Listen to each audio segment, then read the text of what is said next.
One. We have liftoff. Welcome Hello back. and welcome to Cab Chat. This is episode 276. And Tom's just decided he's going to have a little bit of a cough and a sneeze then. So with me, Jamie the Cabby, and Tom the taxi driver. I'm and still a little bit ill, man. Like that's sorry, I know. Just introducing at the beginning there. I mean, thankfully, our audio listeners, our visual listeners, can't get this, but I don't know. I feel like you, man. Like I feel like since hanging out with you, I've got this immovable cough. You got this bug of you. I'm just getting over it, to be honest. Finally, this has been going on since October last year. I've had this, and it's been on and off, on and off. So hopefully now, once it's gone, I've sort of kicked it. So what we're going to be talking about this week, Tom, I'm going to let you do the bit of an introduction. Coming up on today's Cab Chat, we have the Maxicab back in London. What did the drivers think of it at Great Suffolk Street? There's also, we've noticed a little bit of a downturn in work. It's March at the time of recording this, and with times at the Heathrow feeder park being reported of 5.5 hours. Blackcab.com has launched, so how has that been for drivers? We're also going to look at some cab driver wisdom. What's some of the stoic principles that keep you going on a long shift or when work is a little bit quiet out there? And of course, we've got a funeral for the roads. There's one particular road or street in mind that we're going to be remembering the life of, and also the birth of something good. So stay tuned for that. The birth, this intrigued me. Yeah, not a new road, but something that obviously greatly benefits us. And yeah, definitely. We always like things that benefit us. So I went along to the Maxicab event that was down at Great Suffolk Street on Tuesday the 3rd of March. I didn't get there till about 1 o'clock because I had to pop into Ascot's because I had a problem with my credit card terminal, my Taxi World terminal. I'd had the new SIM card put into it, the multi-network SIM card. And the first one that they put in down at Ascot's didn't work at all. So they put another one in. That seemed to work for a day and a half and then decided that it wasn't going to work anymore. So then I went down to Ascot's and Matty down at Ascot's tried another 2 or 3 SIM cards and eventually gave up and put an eSIM card back in it and it started working perfectly. So if you're thinking about having your Taxi World terminal upgraded to the multi-network SIM card, think twice about it because I think you'll be visiting Taxi World or Brewery Road or Ascot's quite a lot to try to get the problems rectified because these SIM cards don't seem to work that well. But yeah, I got down to Great Suffolk Street about 1 o'clock and I was a little bit disappointed with the amount of drivers that had gone along. You know, even if you're not intending, if it does ever come out in London and be licensed in London, if you're not ever intending to buy one, it's always nice to go and have a look and see what's available and the differences and things like that.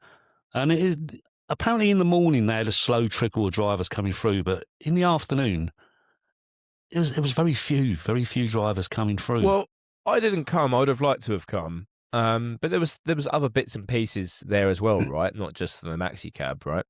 No, it's just a Maxicab. I thought I saw some stands of other things that sort of popped up there or adjacent stuff. Oh, okay. No, it's just Maxicab. I mean, a couple of people from blackcab.com were down there in the morning. But yeah, that was about it, really. That was all that was there. Well, I mean, the only downside maybe with the Great Suffolk Street is that it's less of a passing spot for cab drivers now. But other than that, I don't know where else you could really put it that cab drivers either, you know, footfall of cab drivers just kind of driving past, they can quickly nip in. I don't know, maybe if they need to get a bit more resourceful with the location, but it would have been handy really, because even if you don't, like you say, even if you're not into that cab, it's good to know that every cab driver knows of what is in the pipeline, and they're all armed up and clued up on it, because that's the only thing that kind of lets us down sometimes, is if people do and don't know what's coming. Well, yeah, and you know, Great Suffolk Street, I know that a lot of drivers might have been put off by the fact that the parking's a little bit limited in there, but it was free parking all day. You didn't have to register or log in or anything like that. You could just go in there between 9 o'clock and 5 o'clock. The cameras were turned off, so you could go in. You didn't have to worry about the parking. So, yeah, and it was quite interesting talking to some of the staff there from Allied Vehicles, and I had a chat with Roy McMasters as well. But they're really pushing the fact that LEVC are not producing any taxis at the moment, and one of Allied's facilities is in Coventry, or quite close to Coventry, and some of the staff were saying, we drive past Anstey every single day, and there's nothing happening there. The staff car park's almost empty, and they say that they've got a stock of cabs there, but they're nearly all white ones that they've got left. And I know that there's been reports that some proprietors have asked to buy 30 cabs and been told they can only have 5. How true that is, I don't know. But yeah, they're really making a big play on that fact and trying to, I would say, scare drivers to a certain extent that there's not going to be a cab available to purchase. But you've got to remember that LEVC have got a huge stock of second-hand cabs as well that they need to shift. So it may be in their thoughts that they're trying to create a bit of a shortage of new cabs, so that the only option is to buy a second-hand cab, a pre-used one, or pre-loved as they're called these days. Yeah, I think so. I mean, like it does seem to be a lot of people jumping on. I don't know what numbers are correct, right? And that's the only problem with the cab trade, is that someone's always heard something from someone, and then a number gets spouted round, and all of a sudden LEVC's going bust or whatever. You've got to look at it this way. They're the number one taxi manufacturer for, obviously, the London market. And I guess in terms of new cabs, if you include other parts of the UK, it's the only proper purpose-built, quote, taxi when you think about it. Obviously, if they've got a backlog of cabs and we know that a new taxi is coming, it doesn't make sense to keep churning out and making brand new taxis. No, exactly. It's no different than if you go to an Apple store and it's like, well, I mean, the production's timelines, I imagine, are much more condensed in, say, like a new Apple iPhone. But they probably produce a batch. They've done it enough times that they know they release a new phone every year. They get to an end of the production cycle. They don't make as many, and then they go over to the new model, right? And it's just, I think that's all the LEVC are doing here. It just doesn't make sense for them to keep churning out cabs. But they've got the market, at least in London. They've got these real nice cabs that we all love, that we're all into. Yeah, they've got their problems, but they're not stupid. Like, they're not just going, I don't know, we can't make any more cabs. Like, let's stop making cabs. They're going to just let it run its course of all the used ones. Not even from a money point of view, even probably just from an admin perspective of having to make brand new cabs. They probably could carry on making cabs if they wanted to, because, it is quite a behemoth of a company. It's obviously owned by the Geely Auto Group. So they could do it if they wanted to, but I think they're probably just gearing up for new production of new cabs is all I'd probably think. Well, one would hope so, wouldn't you? They're gearing up for the production of new cabs. There are rumours that LEVC apparently in their financial statement did say that the TXE was coming to the end of its life cycle. So it's going to be a new vehicle. Now, Geely have produced this platform that they're calling One Platform or something like that, which all of their vehicles are built on. And this L380 thing that they're doing, I don't know why they've called it the L380. It even resembles an aeroplane, doesn't it, really?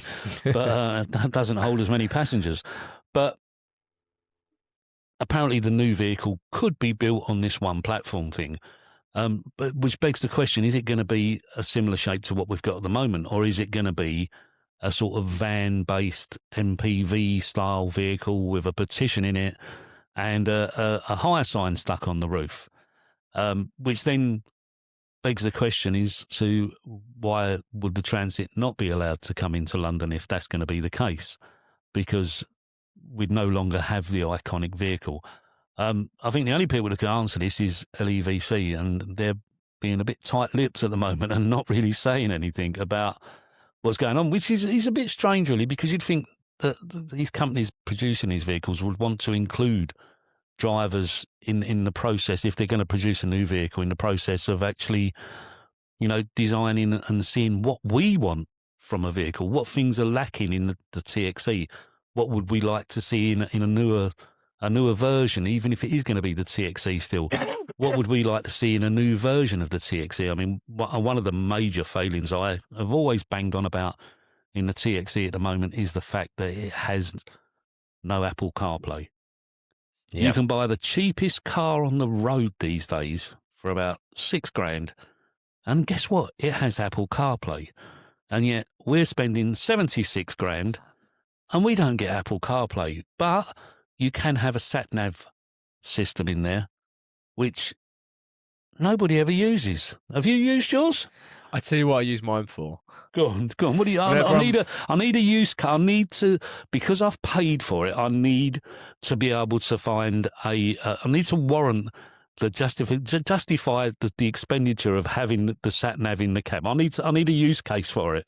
I don't know if you get this by not having a sat nav anyway, but when you look in the center console, not the middle, it's got like the little waymarker icon, and then it's got like the street that you're on. I use it for that. If I'm on the phone with someone, and they're like, "Whereabouts are you?" and I'm like, "Fuck, what's the street called? Damn it!" Like what? And I quickly look on the thing in the middle. I'm on this street, That's your memory playing you up again. Yeah. Oxford Street. Yeah. we're gonna name this the cab syndrome. Man, yeah. Well, my memory works really well in some ways, but not other ways, But yeah, I mean, it doesn't work very well when it does that thing where it gives you the road name, but it's not the road name, but it's like the building that you're in front of. Yeah. So like, I don't know, you'd be on like Prince of Wales Drive, and it'll be like Overstrand Mansions, and like, oh, that's not the name of the street, Or anyway, the passenger asks you in the back, and they're like, "What, driver? What street is this?" And I'm like, "Where are we, driver? I haven't got a clue. What's going on here?" Yeah. Anyway, drivers' reactions from test driving the Maxicab. Yeah. Now, when I did the video that I put out on my YouTube channel, if you haven't seen it, go to Jamie the Cabby on YouTube. And there is a video where I test drove the Transit some time ago. I test drove the electric version of it. But this time at Great Suffolk Street, they had both the electric there and the plug-in hybrid. So I test drove the plug-in hybrid version.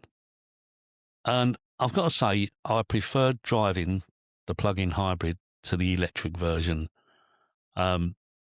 The electric one I found very responsive, but also very jerky with the regen on it and the electric handbrake. The electric handbrake and the regen is not as smooth as the LEVC. It's very, very responsive to a certain extent, you could call it, but it gives you a very jerky ride. And when the electric handbrake releases as you're pulling away from a standstill, it's as though you get like a jolt from it to a certain extent. Okay. Whereas with the plug-in hybrid, you didn't get that. The only thing that disappointed me about the plug-in hybrid is that my wife had the self-charging hybrid Ford Cougar, of which this Transit has got basically the same engine.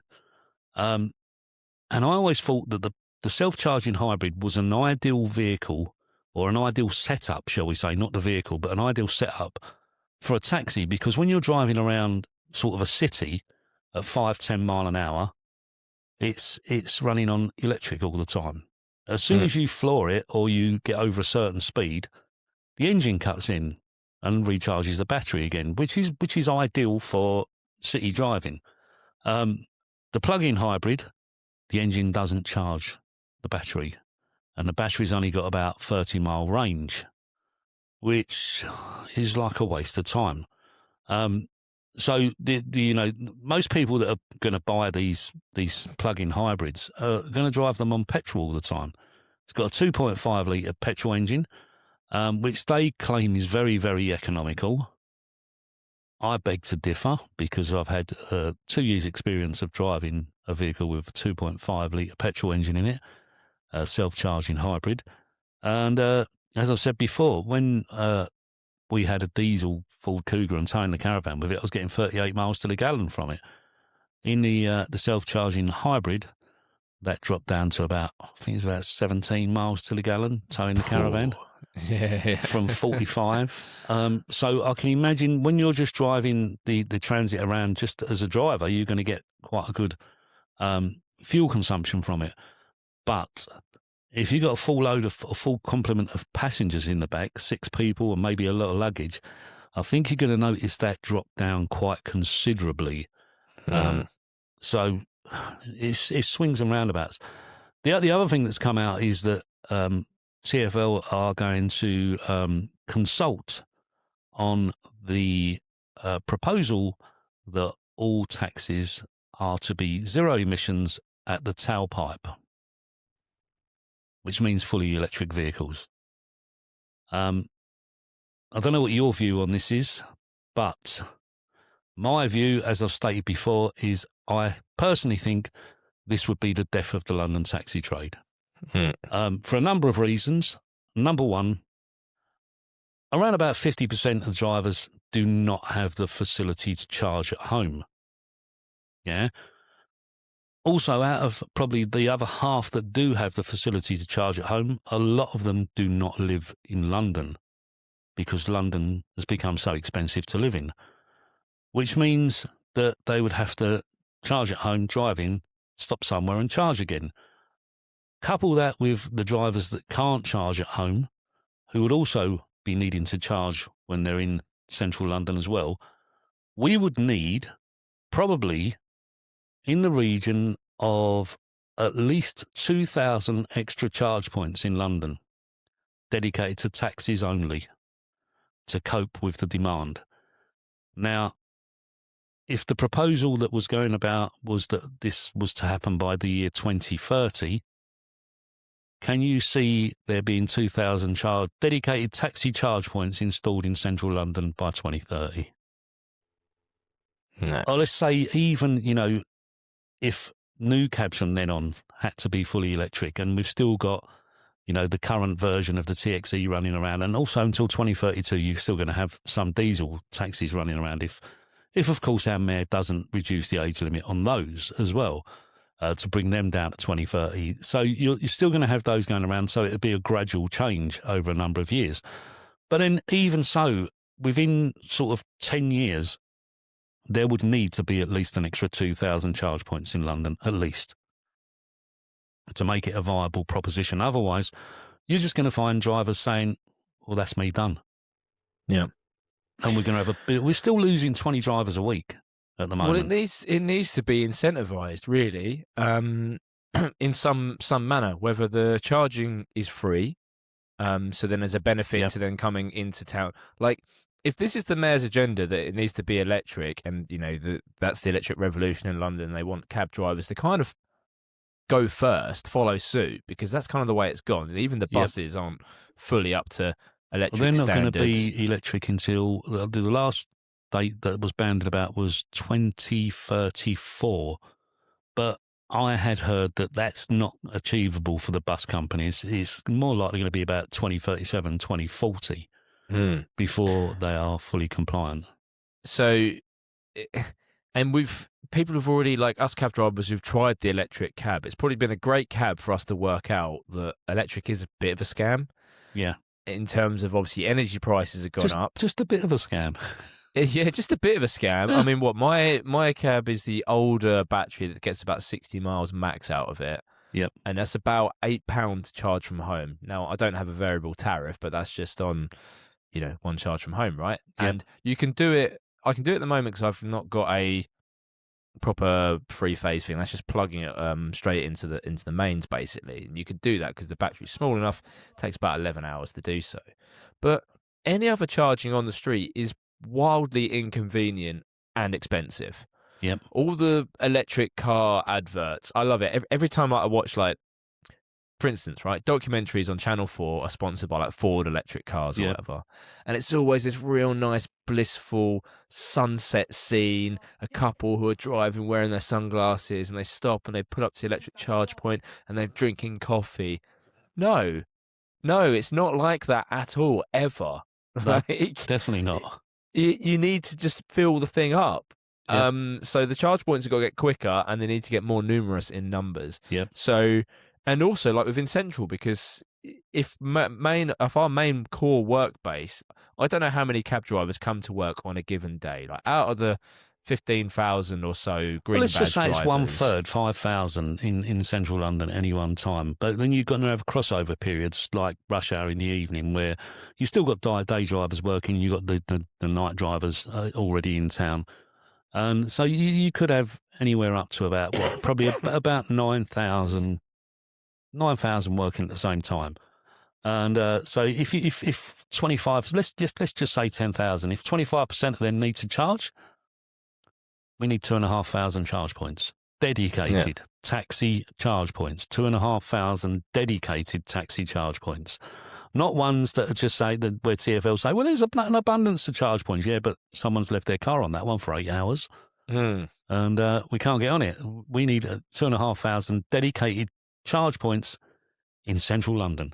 Well, it does beg the question then, if this is a mandated, it's going to be mandated, but we don't know anything yet. But let's just say, if all got to be electric, it's got to be 100% electric vehicle.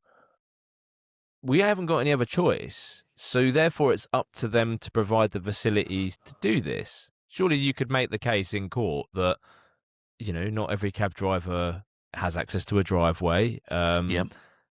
If it's something that they make mandatory, they have to provide the adequate provisions for it to happen. It's a bit like saying, right, you all have to run on what's the alternative fuel source? Is it LPG? Hydrogen. Or hydrogen, right?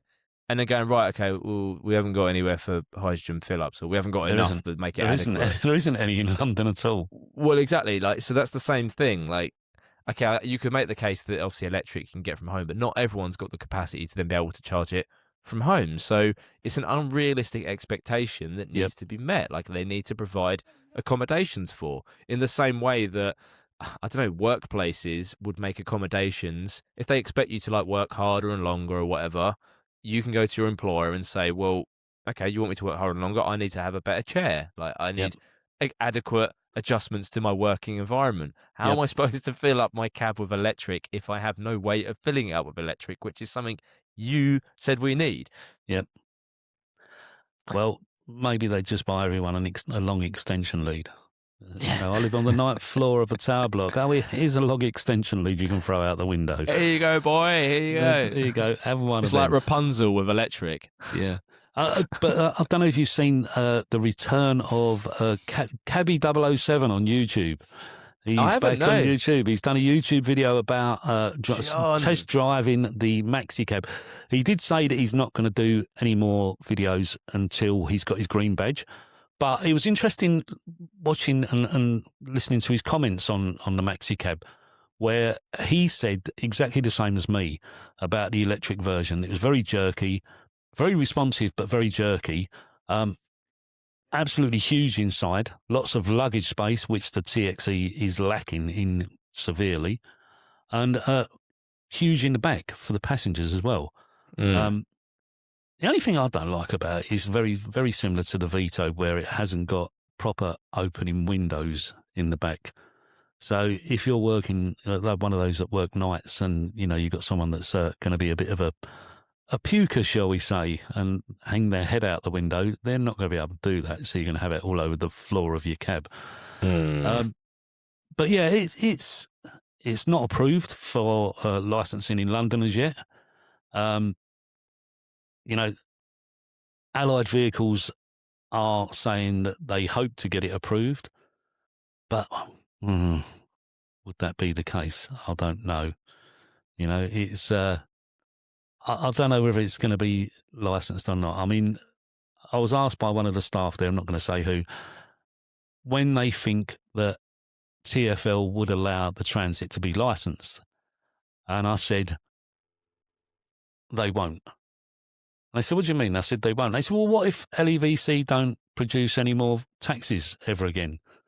I said, then probably 2 months after they make that announcement that they're not producing any more taxis again. I said, they won't. I've never known TfL to say, hang on, we've got a bit of a problem here. We better put something into place to, a bit of resilience. We need a bit of resilience here. So we're going to put something into place just in case that does happen. Yeah.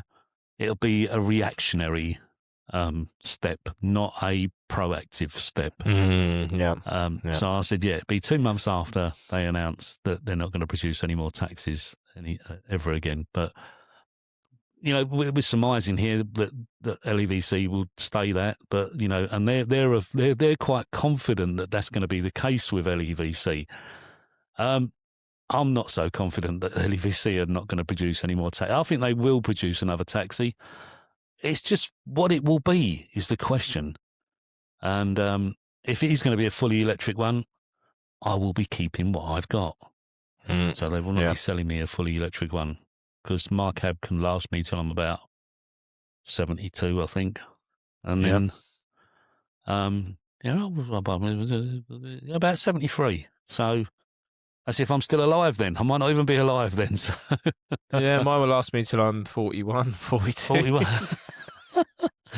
So you got no choice. You got to go and buy another one. Oh, well, we'll just handle it. You might be you might have 1 million subscribers on your YouTube channel by then, be you might be the Mr. Beast of the cab trade. You never know. No, ain't happening.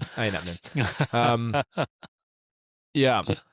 So we'll digress a little bit there, didn't we? But yeah, so Maxicab, I don't know. I still haven't sat in one. I would like to see it because I'm sure it is a great vehicle. They're going to be doing another event at Great Suffolk Street again. Hold it at the Astral, and then they'll just piss off all the drivers. There's not enough space there. That's the problem. I need to park here. This is my right. I need to go to the lung. But they're going to do another one in April at Great Suffolk Street again in April. So. If you haven't seen it and you do fancy going and seeing it, because, the dashboard in it, when you look at the dashboard, it does make the LEVC look very dated. And it has got Apple CarPlay and Android Auto, and it's got proper buttons for the interior lights, rather than having them up above your head like in a car, which is ridiculous, to be honest with you. So one thing I hate about the cab is when I'm trying to find the light switch to turn the lights on, and I want a button. I want a big button that I can hit and turn the lights on inside the cab. No different than like the intercom and stuff. Big button, you can't miss it. Bang. Exactly. Yeah. I mean, the intercom button on the LEVC is in a bit of a strange place, though, isn't it? Let's be honest. Down by your right knee. Should be. You can't see it when you're driving. You can't see if it's on or off. But anyway, that's enough on the Maxicab. What else we got on the list this week then, Tom? I'll tell you what, I didn't put it on the list, but it's just come to my mind as soon as we started recording, and there is going to be a film made, specifically about London taxi drivers. And when I say a film, I mean a fiction feature-length film. Yep. And there's not really been many London taxi specific films about cabs. Except the one you was in. I was in one. Well, a lot of money went into that. I know. A bit of money into it. I paid for that, and I've watched that. Yeah. So if people want to know that one, it's one called Midnight Taxi. It's available on Apple, Amazon Prime, and places like that. Yep. That was really quite good because the people in it, they're from the film industry. I think it was their first feature they'd made, and they were quite bullish at the beginning. They'd done all their pre-production right before COVID, and then obviously COVID shut everything down, and they used that as a perfect opportunity to go and film it. And it kept me in some sort of good work for about a week or so, working nights for the streets of London when it was absolutely dead.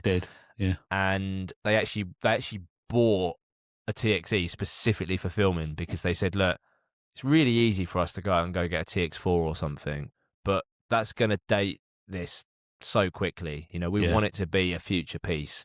So they made sure to get a TXE, and they literally just brought. There was so many logistical challenges to making that film. You know, so firstly getting a TXE. The fact that they had to get one out of London, so they were like, right, what about the resale value if it's come from out of London? What can we then sell it on to another London driver, etc.? Getting someone insured on it who wasn't a taxi driver. Obviously, insurers don't really want to know that kind of thing. To all sorts. Even they had to change the name of the film. They had to change the name of the film because I think it was called Black Cab. Yeah. I think LEVC. Yeah. That actually owns some of the rights, or like to using that terminology. You're opening a can of worms there, Tom. Well, that comes on. Maybe not Black Cab. It was whatever the film was called previously. I think it was called Black Cab. Anyway, they were sort of politely told, maybe you should change the name. So that's hence why it became Midnight Taxi. But this new film that's coming out, it's just called Cabby, or Cabby the Movie. You can go see bits and pieces, bit of stuff about it called on Cabby. Is it Cabby the Movie or cabbythefilm.com? Let me get this right because I don't want people to go to the wrong place. Exactly. Catherine is the director, and I've got to say, while you're searching for that, the producer's got some a decent pedigree, isn't he? And some of the proposed cast are very well-known actors and actresses. Yeah, cabbythemovie.com. So yeah, I've been sort of privy to show like a deck they obviously show round to people. Let me just get the synopsis up as well, so that'll give you an idea. Cabby the Movie by Kat McGrawitz. Story idea by Matt Orton. Type: feature film. Genre: comedy, action, heist, caper. Tagline: the Italian Job with black cabs. The synopsis is: a group of aspiring black cabbies endeavour to complete a crazy heist in order to fund their training and solve their financial problems. Reference: The Italian Job meets The Full Monty. Yeah, I like both of them films, The Italian Job and The Full Monty, great films. So if it is anything like them, it would be quite good. Yeah, I spoke with the director on it, and she is just she loves this whole kind of genre and this idea, so it takes a lot of inspiration from, say, like Guy Ritchie kind of films like Snatch, Lock, Stock, in terms of sort of the characters and the scenery they use for it all. She's quite also preserving of the knowledge as well, so having looked at a basic script of it, the camera's going all over the place again. Well, no, it's doing all sorts of weird things. For the people who are watching on YouTube, yeah, apologies. The camera operator's going mad behind the screen here. It actually starts out in a knowledge school, so it's going to give a good insight into our world as cab drivers, how people become cab drivers, and hopefully, make it quite cool. So the director, Kat McGrawitz, she's gone around to lots of people within the trade, largely because of the way it's going to be funded. People don't really know that with films, obviously they're quite expensive to do, but just purely because of logistics, people involved, etc., etc. But you can get funding in lots of different ways. Either you can just fund it yourself, in which case you can make exactly what film you want, whatever. Or you can go to a studio and say, right, we want to make this film. Here's the proposal. The trouble is they kind of have a bit of an IP, a bit of an interest into the film. And they can then tweak with the script and say, well, we don't like this bit. We don't like this bit. And it can really kill what you have in terms of your characters, your storyline, etc. So what they want to do, and hopefully they're going to do with this, is kind of like a crowdfunding. So they want to get the cab drivers on board with it. And potentially look at the model of crowdfunding it, I believe, because then it allows them to be quite independent with it. They can keep it quite a raw story and make the film they want to make, basically. Yeah, it looks really interesting. And so go and have a look at it. It's cabbythemovie.com. Yeah, there's already an IMDb page for it. Some of the confirmed people they've got for it. And as you said, the producer, I don't think the producer's listed on IMDb, but within the deck has worked on numerous bits and pieces. So, some quite well known bits and pieces he's worked on. I haven't got it in front of me, so I can't comment on what they were. But when I looked at it, I thought, he's got quite a good pedigree. So yeah, it looks really interesting, doesn't it? And the proposal of the film looks really interesting, and the sort of basic script idea looks interesting as well, as to following someone going through the knowledge and becoming a black cab driver as well. Well, even her research so far, she seems to have kind of got her way around very much around the cab trade and speaking to most of the notable figures, most of the notable manufacturers and companies, car providers and that. So it's going to definitely do our cab trade justice to some degree. Yeah. Yeah. So what's cool, make it cool. Like you can see like these. Imagine though, like like a Guy Ritchie film, and you see him like at a knowledge school or something, and there's a knowledge examiner there. Like it's a cool underworld that then people can kind of get their head around and think, oh, that'd be cool. I want to go do that. Yeah, definitely. So, what else we got on the agenda? As you've done you've done a bit of the agenda this week for a change. Well, we wanted to talk about the downturn in work. We're in March now. Yeah. And it's not looking great, if I'm completely honest. I'll go. Should I go first, or what was you going to say there? No, I was just going to say I don't think this war that's going on at the moment in Iran is helping the footfall in London due to obviously a lot of flights being cancelled. About 45 flights a day from the Middle East and not coming into London. Notably, I picked up from the airport yesterday after doing 4 hours in the feeder park because I had a job out there. So I thought got there at what I thought would be the right time. I thought I'd put on. It was a toss-up. I was thinking, should I go and work the streets or should I put on? So I put on, did 4 hours, did a fares fare, then got a young lady going to, where did she go to? Oh, it was the young lady that was going to Slough that had come off of an Emirates flight from Dubai, yeah? And she said it's quite strange that Emirates are the only ones that are flying.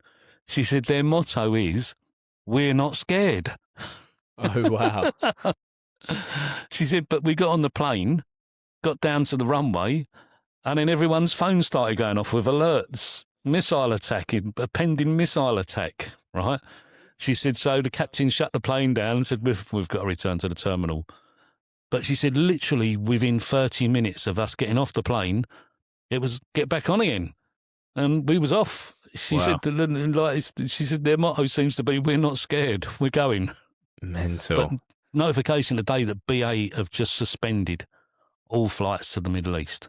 They're even stopping, they've got 2 more repatriation flights from Oman.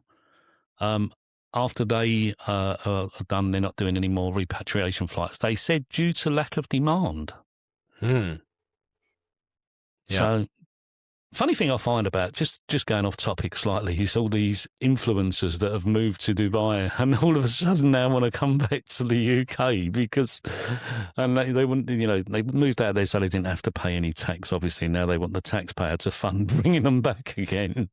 I find that quite ironic, really.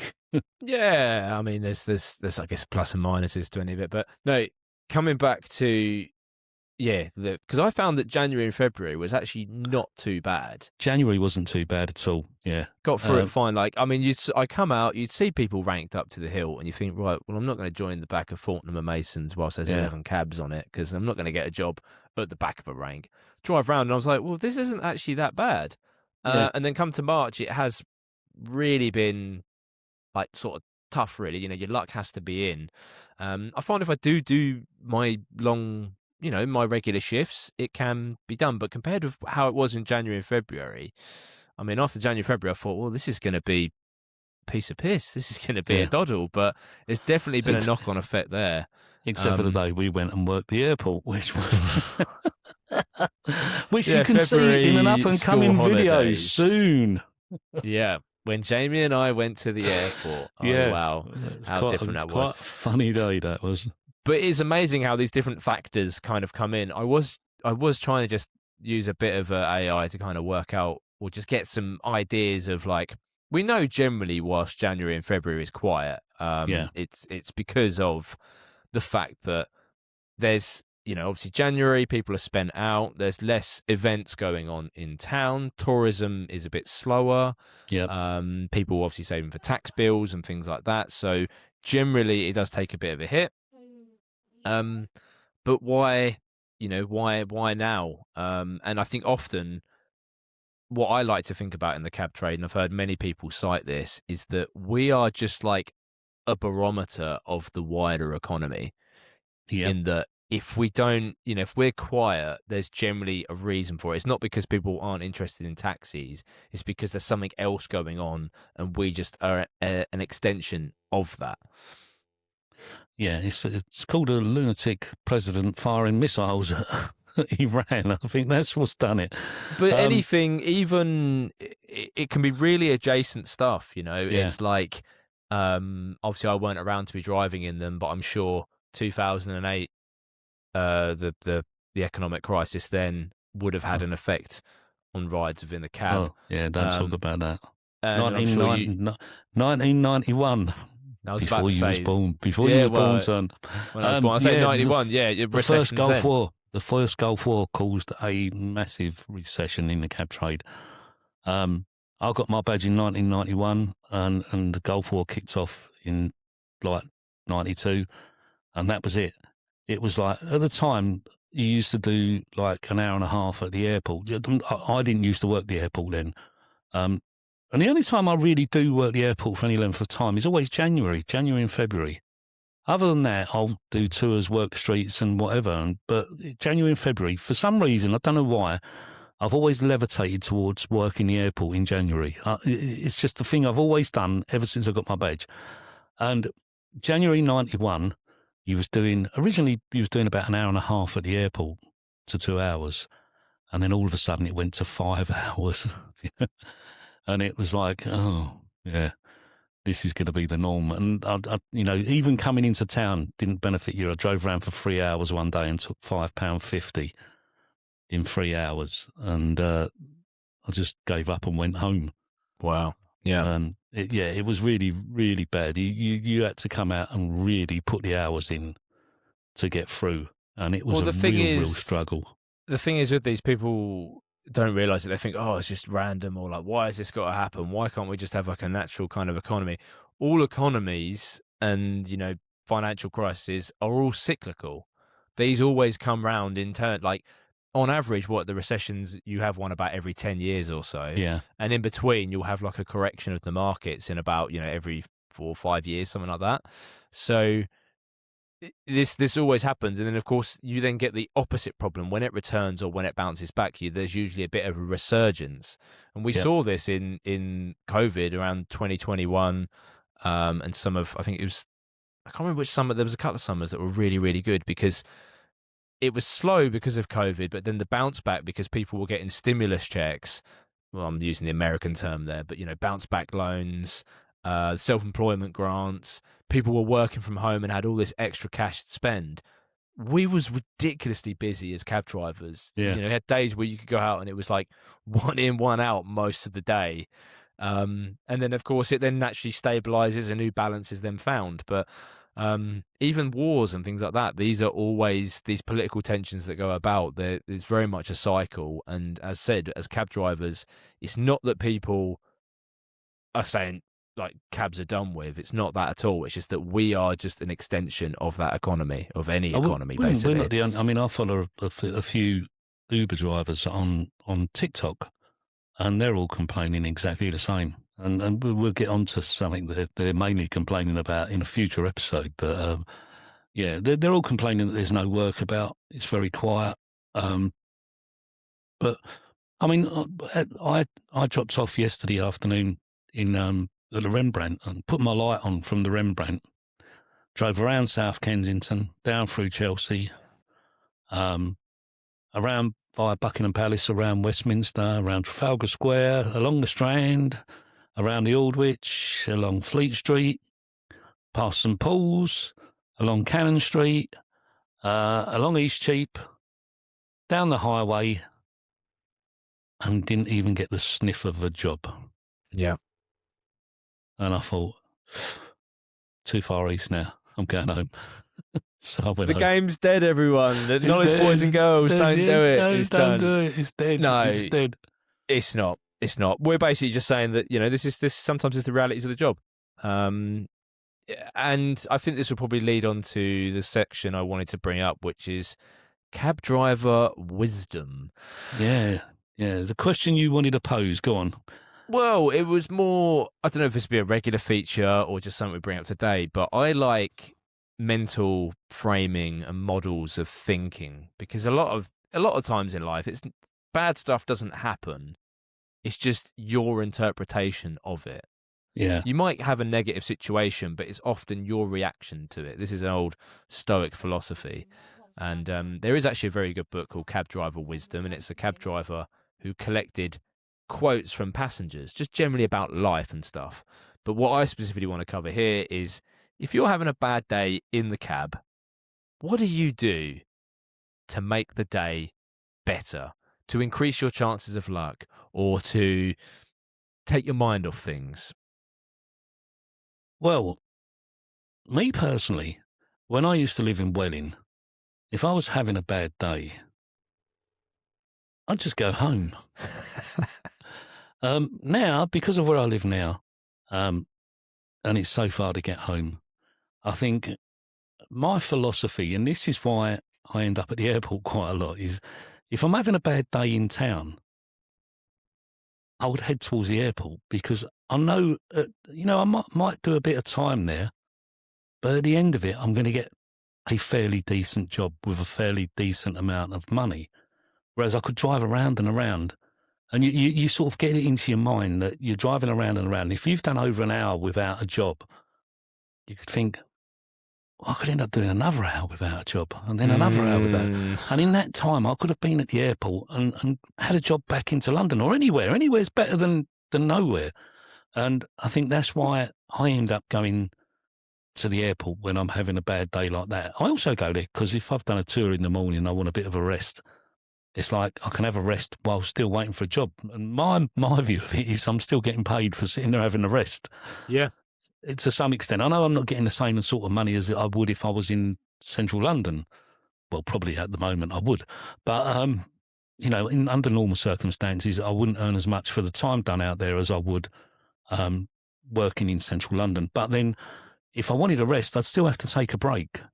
So I'd have to take possibly 30 minutes to an hour, go and grab something to eat, whereas that's incorporated when I'm at the airport. So that's why I tend to head towards there if I'm having a bad day or I want to rest. Yeah. So that's my bit of wisdom. Yeah, I agree entirely. I just always forget about the option. I always do it when about 5 hours into town. And I'm like, oh no. But yeah, I mean, it's like that thing, you sit on a rank, and you've done a bit of time on the rank, and then you get to the second cab on the rank, and you think, shall I pull off? And it's like, if I pull off, he'll get a job, and then I'll be on the point. And then you wait and wait and wait, and then finally the cab in front of you gets a job.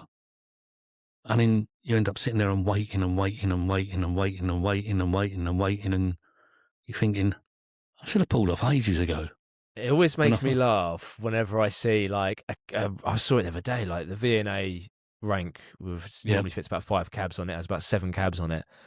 The guy at the front was getting a job. A cab's driving past, and it's then like, well, I'm going to join that rank because I see the guy at the front getting a job. Yeah. But that has no bearing or indication of how quick that rank is moving. Just because the guy at the front's getting a job doesn't mean... And it's like when a rank is empty... Yeah. And it's, let's say, quote, quiet out on the streets. Drivers who don't join a rank because it's empty, they think, oh, it was empty. Maybe there's something wrong with the rank. Maybe it's broken today. That's the best time to join it. There was no one on it. Yeah. And then before you know it, often, cabbies are kind of a bit like sheep. You then get people join the backs of them, and then it fills out. And then you're like, sweet, I'm at the front of the rank now. This is awesome. It's a funny scenario because years ago, in the 1990s, there was ranks all over London that were not used. No one ever used them because you never got a job off them. And Computer Cab decided to start using those ranks as like a calling point for jobs. So that if there was a job in, let's say, Clapham area, yeah, they would call it to the Clapham rank, yeah. So if the cab was on the point of the Clapham rank, he would get the job. or if he was on the Clapham rank, he would get the job. If there was no one on the rank, then he'd go out to like open call and first assistant, second assistant. You won't know about all these things because he was never on radio. I have a call sign now, though. Yeah, well, we come to that. I sound well cool. Yeah, I've got a call sign. Yeah. It's not like a Big Eagle or anything like that, though, you know. So, but the funny thing was, what happened was these ranks became busy. And because people see that there was cabs on the rank, people started using the taxi rank as well and walking. If they wanted a taxi, they'd walk towards the taxi rank to get a cab rather than just standing in the street and trying to hail one that was passing. And it created a sort of, it revitalised ranks that weren't being used. It's like a reinforcement loop. It's reinforcing, yeah. So you've got a call sign now, have you? Well, come and tell us more about this, Tom. Well, I haven't really shared too much more wisdom. We put it in the next episode, so I think we are running. Yeah, go on. Put it on. We'll include that and the other app we was going to mention. Yeah. We was going to mention blackcab.com. Just before we go, two things I want to mention. Just getting back to the Maxicab, most drivers said that there was a few that were very enthusiastic about it, mainly Vito drivers. Most that owned an LEVC said that they wouldn't buy it. Also, I need to make an apology for the show not going out on time, the one that's gone out before this one, a week ago, because at the time of recording this is now the 11th of March, and the show that was supposed to go out on Monday didn't go out. And this was due to the fact that the Cab Chat show website got hacked, and I managed to rectify that whilst putting the previous show out, and then I found that every single other website of mine got hacked as well, including my email addresses and everything else. They all had different passwords, but they all managed to get hacked due to a data breach. Google informed me there was a data breach, and they said it wasn't a Google data breach, but the only places that all these passwords are stored is either in the Google browser or in my mind, in my brain. So I don't think my brain got hacked unless I talk in my sleep and someone has been listening at the bedroom window and noting down all my passwords or whatever. So, but I can't categorically state it was Google either. So that's the reason we've had a week where there was no show. So please accept my apologies for that, because basically the time where I would have been able to edit the show, get it out, get it uploaded, was spent dealing with people that make other people's lives a misery by hacking things and hacking email accounts and things like that. They put little plugins in that affected code and things like that, and it was sending out spurious bits and pieces. And oh wow, yeah, my email accounts were sending out like spam emails all over the place.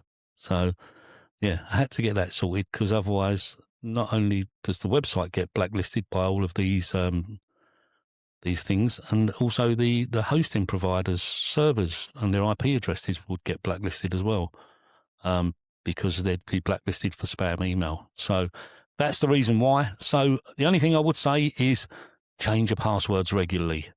Change your passwords regularly, make them quite complicated. The only problem with me is I end up making them very complicated, so that I can't remember what they are anymore. Well, you know, another handy trick, and I sort of knew this years ago, but it actually was bestowed upon me recently by Stephen Plum, and I thought, of all people, like, for him to know this is genius. If you have your own domain where, or your own email inbox, or whatever, because you pay for it, rather than say a Gmail or something like that, you can do something what's called a catch-all email. Yeah. I'm sure you know this, Jamie, but you know, for the viewers that don't, and it's worth setting up and doing, is that, let's say you have tomthetaxidriver.com. Hopefully not. I hope that's mine. I don't think I do, actually, saying that. No, damn, I better go register that now. Damn. Okay, right, okay.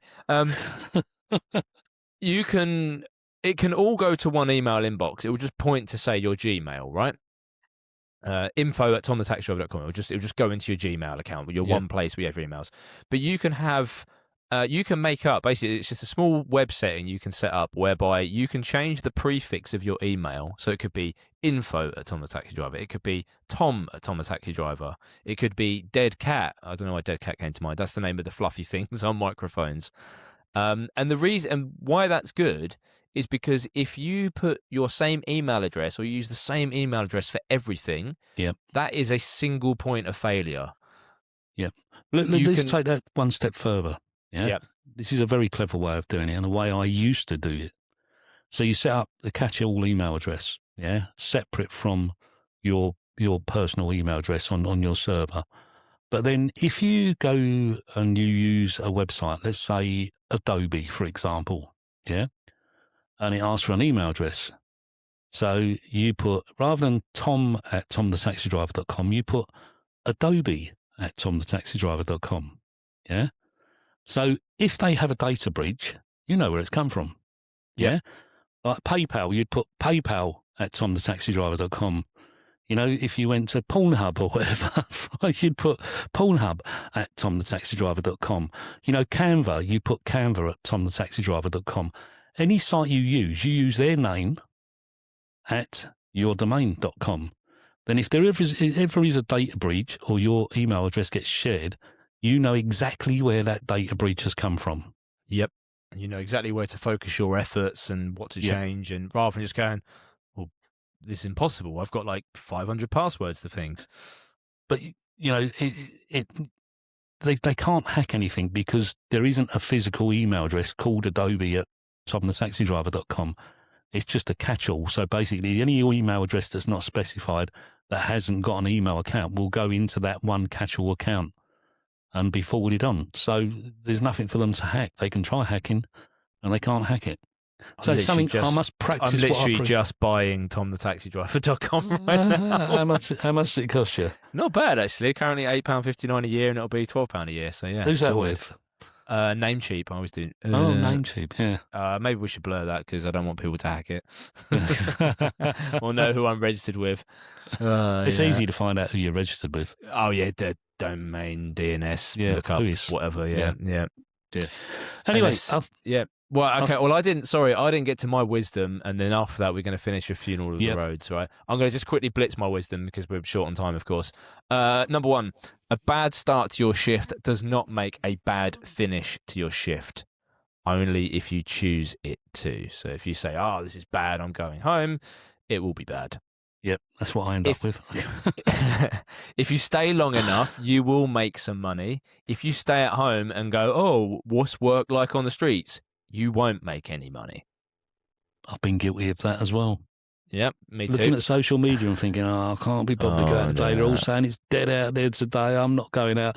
And then, you know, you talk to one of your mates and he goes, I've had a blinder today. I've had an absolutely fantastic day. And you go, oh, why did I look at social media and listen to all these moaning cab drivers saying it's crap Even out. if you don't have a blinder, you're still going to earn more than if you sat at home. Like yesterday, I took a day off, and what happens? You spend money sitting at home, so it's a double loss. You know, you're not earning money, and you're probably going to spend money. So, yeah.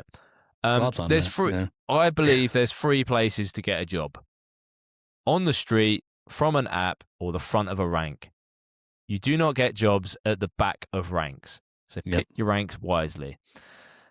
If you get a roader in the wrong direction, and this is another great bit of knowledge from that great man, Mr. Stephen Plum, if it, takes you to an area that is less than ideal to you, let's say for me, I get a job down to Wimbledon. Yeah, fine. You do the job, it's late at night, it sucks, whatever. On your way back, you get to the Wandsworth Gyratory, and someone hails you down and says, driver, can you take me to Kingston? Yes, it sounds pretty bad, but I know some people see it as bad because they just want to get back into town or they want to get in the direction of home. The correct reframing there is to pretend that the job went to Kingston in the first place. Yeah. Do you know what? I never see that as a bad thing. I know a lot of drivers think, oh, I just want to go back in the centre of town.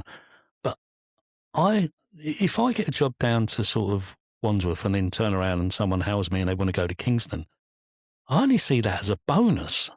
Yeah. That's an area that I would not normally get a job, and I'm thinking, I just got a job at Kingston. Well, it reduces your time. If it's another 30 minutes or so to get back into town before you get a job, it's now reduced the time it's taken you to do it. I think the analogy he applied to me was that if you decided, the example he used was Greenwich. Let's say you get a job down to Greenwich. Yep. Then you go sit at the Cutty Sark rank because you think, right, I might be able to get a job reasonably back into the direction of town. If that job from the Cutty Sark rank then goes to Blackheath, pretend that the first job was just going to Blackheath anyway. So I think that's the kind of way the analogy is. It comes back to expectation. You're sat on that rank expecting or having an unrealistic expectation to think that it might pull you back in the correct direction. Yeah. The worst one was when I used to live in Welling and I had someone that was coming in through Greenwich with me light on. Someone got in the cab and said, "Will you go to Welling?" And I did go home. I did one actually. That was probably the best one I ever did. When I lived up near back when I lived like Essex way, I came in, go down Bishopsgate, Norton Falgate. I'm looking at like the National Express coach stand. I'm like, there's a lot of people standing there. I wonder if the Stansted Express is down.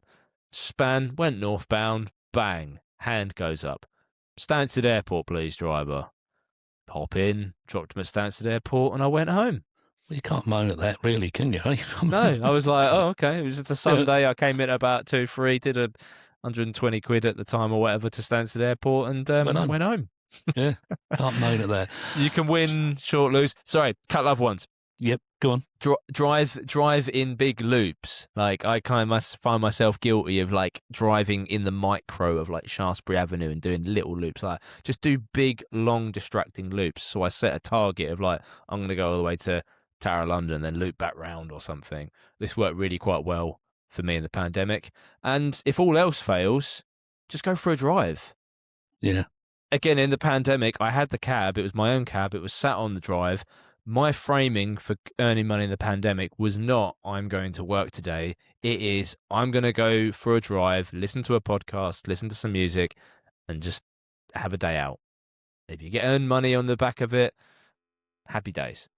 Do you know the funny thing is all these words of wisdom that you've just relayed to us here from Mr. Stephen Plum, a man that spends most of his time sitting on the Westminster Abbey taxi. Well, some of them were, yeah, but he loves it. But maybe that's the ultimate meta. That's the anyway, funeral for the roads. Funeral for the roads. Yeah, I liked this last week. This was great. I loved this last week. Somber music, please, Jamie. For this is the funeral of the roads this week. Here lies Diot Street, once clever and quick. A cabby's small shortcut, a useful old trick. Slip past the lights where New Oxford Street meets Bloomsbury there. A quiet little passage, if you knew it was there. But progress arrived with a bollard one day. A silent decree that simply said, no way. No fanfare, no ribbon, no trumpet or prose. Just steel in the ground and the shortcut now closed. Where taxis once glided to dodge the red glare, we now sit obediently, queuing with care.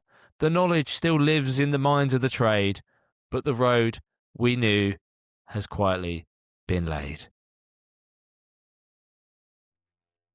Now can we have a minute silence, please? Anyway, you've been listening to Cab Chat with me, Jamie the Cabby, and me, Tom the taxi driver. Yeah, sadly, that was Diot Street, just corner of Flight Club there, corner of New Oxford Street, Bloomsbury Street. It went probably sometime last year, end of last year. A bollard went in. A bollard. Yeah. Gone, completely gone.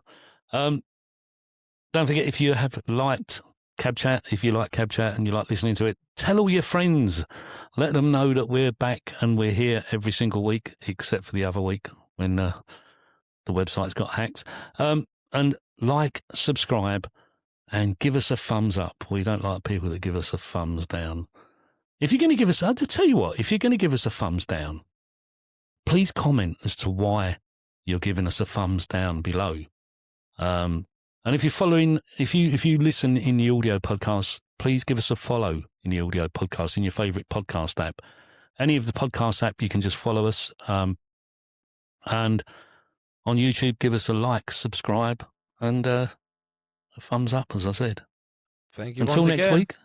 We'll see you then. Until next week, see you then. Be lucky. Bye-bye. Right.